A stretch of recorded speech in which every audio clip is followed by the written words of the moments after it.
BJP का दिया आपनालुकोर प्रतीतो भोटे अहोंगोर आस्था आरु हांस्कृतिये लगो जोरित स्थान होमहुक आतोक दुनिया कोरी तुलिबो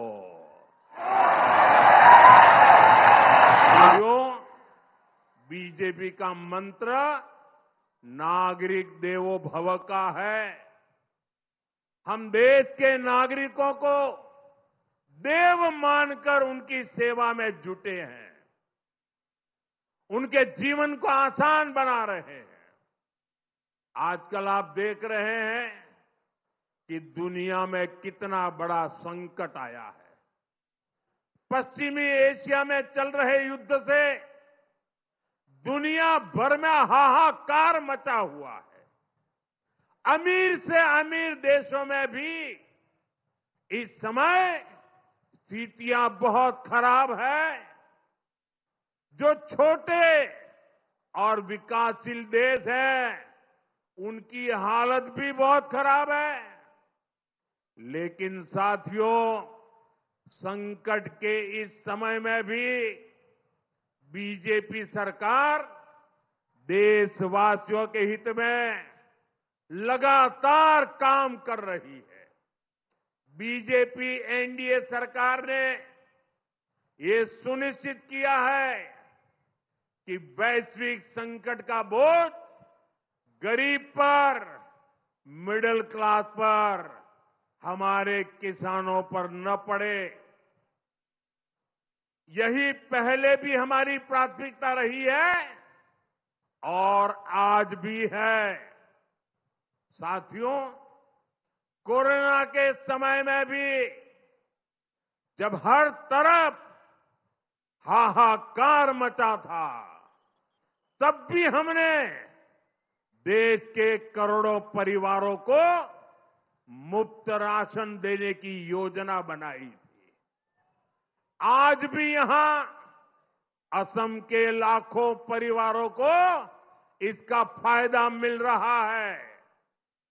किसी भी जरूरतमंद परिवार को राशन के लिए पैसा न देना पड़े, इसके लिए करीब 7 लाख करोड़ रुपए केंद्र की बीजेपी एनडीए सरकार मुफ्त अनाज देने के लिए खर्च कर रही है।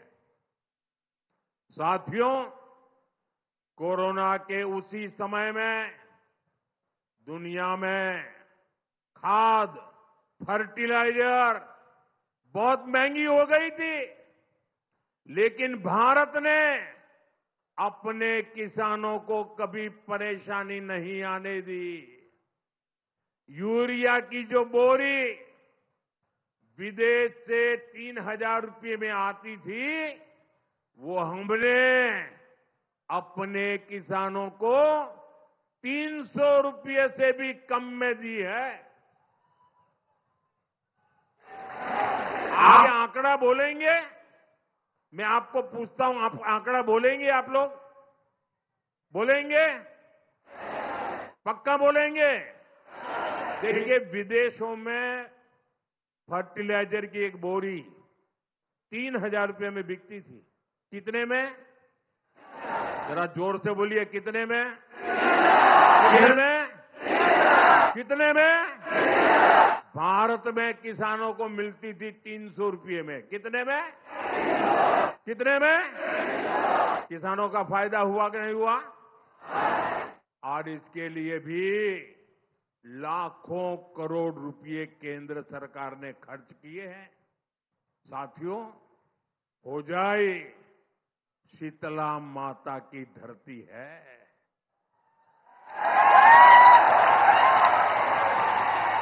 मां कामाख्या का धाम भी यहां से अधिक दूर नहीं है। मैं इन दिव्य शक्तियों को प्रणाम करते हुए यहां इतनी विशाल संख्या में आई सभी बहनों बेटियों का फिर से अभिनंदन करता हूं। साथियों, बीजेपी सरकार के लिए नारी शक्ति का सशक्तिकरण हमेशा प्राथमिकता रहा है। इसका एक उदाहरण पीएम आवास योजना है। हमारे यहां पहले महिलाओं के नाम पर कोई संपत्ति नहीं होती थी, लेकिन जब पीएम आवास योजना शुरू की तो ये नियम बनाया कि इन आवासों में महिलाओं की भी हिस्सेदारी होगी। आज इस योजना के तहत असम में गरीबों के लिए 22 लाख पक्के घर बने हैं।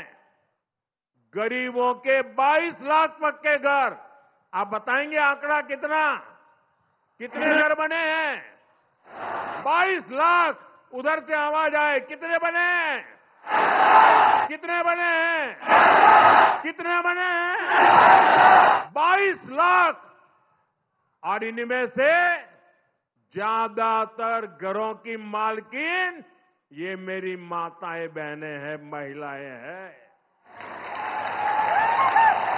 और साथियों, ये मोदी है, यहां रुकने वाला नहीं है।